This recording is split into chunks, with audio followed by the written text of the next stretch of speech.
আসসালামু আলাইকুম। দেখতে পাচ্ছেন আমি আমার ফুলকপির প্রজেক্টে আছি। আর এই ফুলকপির প্রজেক্টটা মালচিং বিহীন চাষ করা।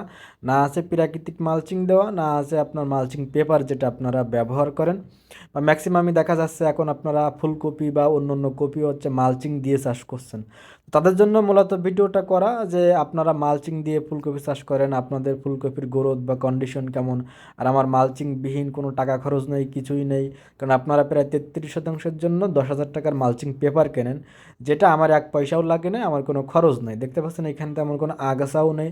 কারণ আগাছা না হওয়ার কারণে আমরা সাইকেল বাই সাইকেলে এখানে সবজি চাষ করি, আমাদের তেমন পরিত্যক্ত থাকে না, যার জন্য ঘাস হওয়ারও চান্স পায় না, সুযোগও পায় না। আর মালচিংটা ওই রকম জায়গায় ব্যবহার করা উচিত যেখানে পানির স্বল্পতা আছে বা পানি আপনি দিতে পারতেছেন না, সেচ দিতে পারতেছেন না, এইরকম জায়গায় মালচিং দিলে মনে হয় খারাপ হবে না, আমার মনে হয় ভালোই হবে। কিন্তু আমার যে পরিবেশ, আমার চারি সাইডে পানি আছে, আমার টোটালি হচ্ছে মালচিং এর প্রয়োজন পড়ে না। কিন্তু ঘটনা হচ্ছে যারা মালচিংয়ের বিজ্ঞাপনটা দেয় তারা এই কথাগুলো বলে না আসলে কোথায় মালচিংয়ের প্রয়োজন আর কোথায় প্রয়োজন নেই। তারা ঢালাওভাবে বলতে চায় যে সব জায়গায় মালচিং ছাড়া কোনো জায়গায় ফসল ভালো হবে না বা সবজি ভালো হবে না। তো আমার দেখতে পাচ্ছেন চারি সাইডে পানি আছে, আমার অ্যাভেলেবেল পানি থাকার কারণে আমার মালচিংয়ের প্রয়োজন পড়ে না। যাদের প্রয়োজন পড়ে যেখানে পানির স্বল্পতা আছে তারা চাইলে আপনারা মালচিং ব্যবহার করতে পারেন। বা এটাও চিন্তা করতে পারেন যে আপনার এলাকায় লিভার কস্ট অনেক, আপনার ঘাস বা আগাছা পরিষ্কার করতে লিভার কস্ট বেশি হয়ে যাচ্ছে, তো তার বিকল্প হিসাবে আপনি মালচিং ব্যবহার করতে পারেন। আবার মালচিং ব্যবহার করবেন, দেখা যাচ্ছে আপনি 33%-এর জন্য 10,000 টাকার মালচিং কিনবেন, তা ওই রকম দামে যদি আপনি সবজি বিক্রি করতে পারেন যে এইটা খরচ করেও আপনি পুষাইতে পারবেন, সেক্ষেত্রে মালচিং ব্যবহার করা যায়। কিন্তু আমার এলাকায় এরকম সবজির দামও থাকে না, আবার পানিরও সমস্যা নেই। তো সেক্ষেত্রে আমি যদি শুধুমাত্র হচ্ছে এই আগাছার কথা চিন্তা করে মালচিং ব্যবহার করি, সেক্ষেত্রে কিন্তু আমি টাকা উঠাইতেও পারবো না। লাভ তো অনেক পরের কথা, আমি টাকা উঠাইতে পারবো না।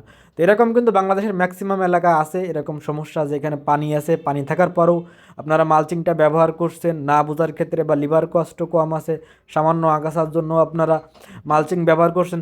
তো এই জিনিসগুলো বুঝে আপনারা মালচিং ব্যবহার করতে পারেন। না বুঝে আপনারা ঢালাওভাবে যে মালচিং বিহীন কোনো কিছু হবে না বা মালচিং দিয়ে যে হয়েও আপনি ভালো দাম পাবেন, এ নিশ্চয়তাও আপনি কিভাবে পাচ্ছেন? কারণ কাঁচামাল তো এরকমভাবে নিশ্চয়তা পাওয়া যায় না। দেখা যাচ্ছে আজকে দাম ভালো আছে, কালকে খারাপ হতেও পারে। এই জন্য যেখানে প্রয়োজন নাই আপনারা সেখানে ব্যবহার ভাই করেন না। আর সেক্ষেত্রে কিন্তু আপনার এই যে প্রতি 10%-এর জন্য যে টাকাটা চলে যাবে, সরি আপনার 33%-এর জন্য 10,000 টাকা, এরকম এক্সট্রা খরচ যদি কৃষিতে করেন সেক্ষেত্রে কিন্তু লাভ করতে পারবেন না। আর দেখতে পাচ্ছেন এখানে আমার মালচিং না থাকার কারণে এর ভিতরে কিছু আমার ডাটা দেওয়া ছিল, আমার কিছু পরীক্ষাও চালাচ্ছিলাম যে শীতের সময় কেমন বীজ হবে, কারণ ডাটার বীজের দামও অনেক।